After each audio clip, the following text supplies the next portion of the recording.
Hitik na hitik. Ang ganda, very healthy. Nasa packet, nasa drum lang. Pinabayaan ko na siyang tumubo dyan. Walang butas yan sa ilalim, pero mataas na kasi.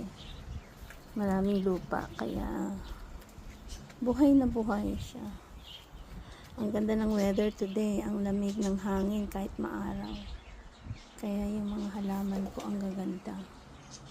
Ang gaganda nila, guys. Ayan pa, oh.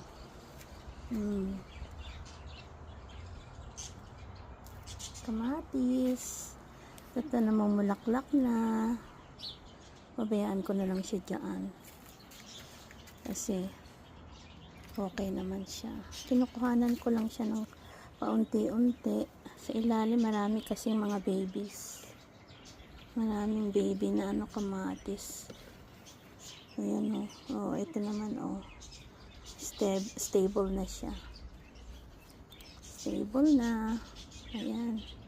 Ang bango ng kamatis. I like the smell. Oh, diba? Oh, diba? Marami na siyang bunga. Ay, magkakabunga na kasi maraming bulaklak. Ito rin. Sana madalaw siya ng mga bees para ma-pollinate. Ang ganda ng kamatis. Very healthy.